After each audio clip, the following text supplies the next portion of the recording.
on the way kami papuntang trabaho. Sinabay kami si Carl. Ano ko, ayan, natutulog pa siya. Dahil ngayong araw at saka bukas, sabi ko sa kanya,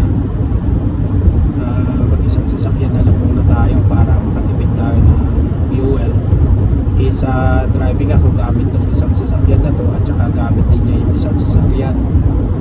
So sabi ko, total, pwede ka naman matulog sa loob ng sasakyan o kaya sa opisina namin, pwede ka nang sumabay, tiyagaan mo lang ako 2 araw. Kaya ito, natutulog siya. Kaya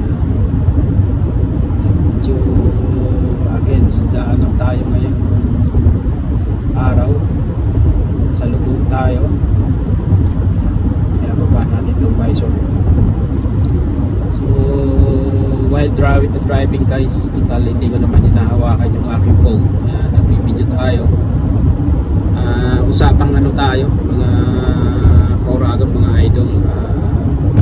Usapang about sa aking vlog, about sa aking YT channel.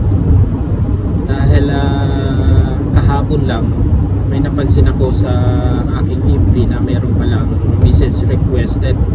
May nag-message sa akin mula sa Pilipinas na ano, congratulations sa kanya kay Christian Palmis. Christian, shout out to you. He is my kababayan from Bicol, from Naga City. Shout out ulit sa iyo, and batiin na rin kita ng congratulations dahil sa wakas waiting na lang pala kayo, nakakuha na kayo ng visa, kayo mag-asawa, papunta na pala kayo dito sa Canada, at same province tayo, and ang nakakaano pa ay dito pa mismo sa may Esteban, dito sa city namin sila dadating. So surprisingly, sana mapanood mo tong video na to dahil yan, kinongratulate na kita. And just yesterday lang yun, yung nag-chat tayo sa Messenger, dahil nga napansin ko pa may message na requested. So nung binasa ko, nag-message ka sa akin na yun nga, August papunta kayo dito, kayo mag-asawa, at kayo ay nasa Hong Kong pa rin ngayon, waiting na lang na siguro kaya August pa yung dating nyo dahil may mga aberya pa or mga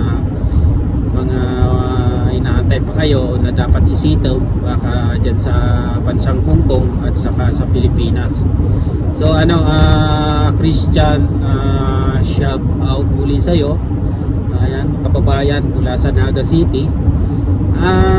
Sabi mo kahapon, natutuwa ka dahil napanood mo nga ito dahil nagse-search ka about sa lugar, kung anong itsura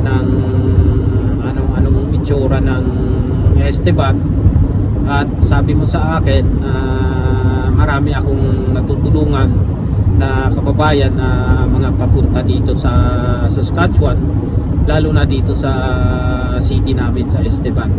At sabi mo nga sa message mo sa akin, parang nakita mo na rin, parang nandito ka na rin sa sa Esteban, ayan, sa Saskatchewan. So salamat Christian, at dahil nasabi mo yan na kahit ganun-ganun lang yung ating ina-upload sa aking channel, akala ko nga minsan niya nahihiya talaga ako sa tutulang, dahil kung ano-ano na lang para may pang-upload lang tayo kay Lolo YT. Kaya kahit anong video na lang naggagawa ko at ina-upload ko, kumbaga pang attendance lang kay Lolo YT. Ayan. So sabi mo nga pag dumating ka dito, mag-gimmick tayo, banting tayo, dahil madadagdagan na naman yung Pilipino dito, newcomer dito sa lugar namin, sa city namin dito sa Esteban. Talagang maganda yon. Sabi mo nga may naitutulong sa mga kababayan na nais na magpunta dito sa Canada. Napapanood kasi yung aking vlog, aking video, dahil nandun nga nakukuhanan siguro yung yung mga establishment, lugar, anong meron dito sa lugar namin dito sa Esteban. So totoo yun, may naitutulong yung aking video. Ayan. So nasa highway kami ngayon, yung anak ko natutulog dahil maaga ko nga siyang ginising.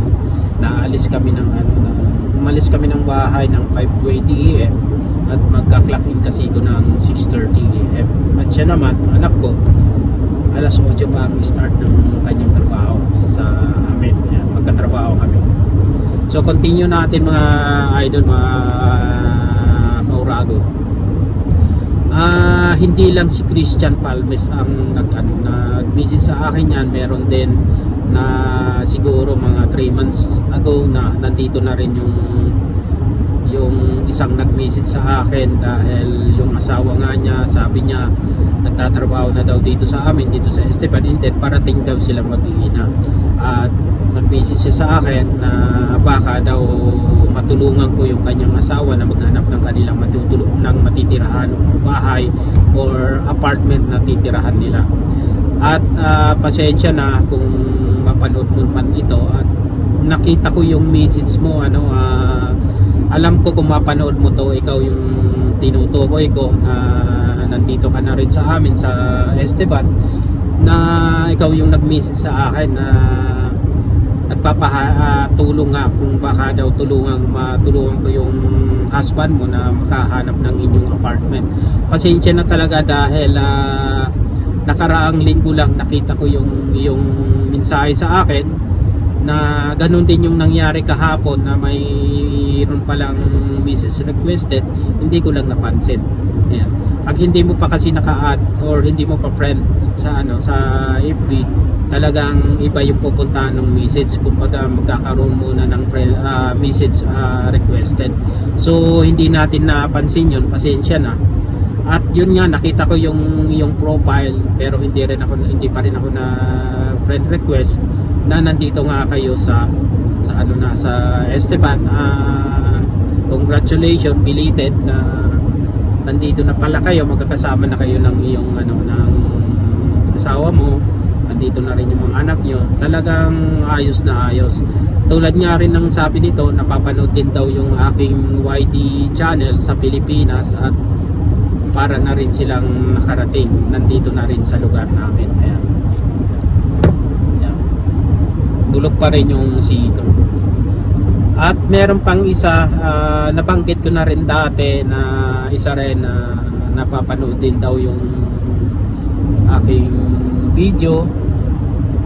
Siya yung unang nagsabi rin sa akin nung accident na nagkita kami sa isang establishment. Oy, ikaw ba ikaw yung lagi kong pinapanood sa YouTube sa Pilipinas, nung nandun pa ako sa Pilipinas, na nakikita ko yung Esteban, anong itsura, dahil nga gusto inaaral niya anong meron sa Esteban, na nangyari naman na yung ating mga content linalagyan ko ng caption or ng mga title para mabilis ma-search, mahanap ng lugar namin. Ilalagyan ko ng Saskatchewan or Esteban kaya madaling mahanap. Yeah. So sa mga kababayan natin na nagnanais or mga waiting na lang na papunta rin dito sa Saskatchewan, sa lugar namin, lalo na dito sa Esteban, itong sana hindi lang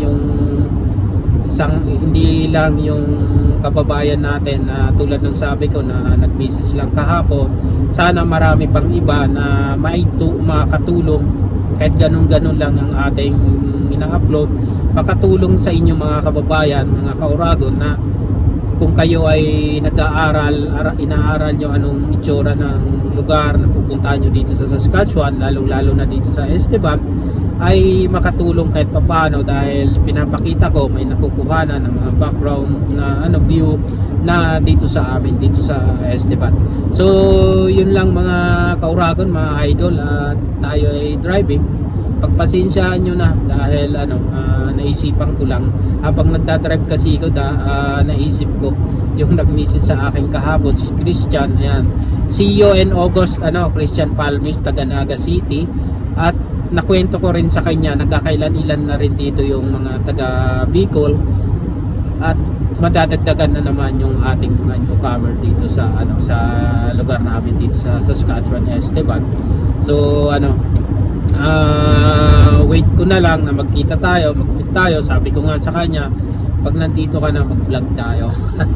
Ayun, tumawa lang siya. So sana mapanood mo to at enjoy. Ingat kayo dyan. At sabi mo pa nga anong gusto kong ipabili mula sa Hong Kong. Salamat sa offer, Christian. Salamat sa offer mo, at di ko pa alam, malay natin, total August pa naman kayo dadating. Baka magbilin ako sa'yo. At syempre na lang, keep in touch na lang. Sabi ko sa kanya, message na lang kung sakali, malay natin may tulong ako, dahil nga bago sila, lalo na pag dumating sila dito sa sa Esteban, dito sa lugar namin. So ayan lang po mga idol, mga kaibigan, mga kababayan. Magandang gabi po sa Pilipinas ngayon, at magandang umaga naman dito po sa amin, at magandang tanghali sa ibang bansa kung saan man tayo naroroon. Ayan. At isang napakagandang umaga po ulit dito sa Canada. Ayan, ang gandang mag-drive ngayon. At God bless to all po. Ayan. So yun lamang po mga kaibigan, mga idol. Bye po muna. Ayan.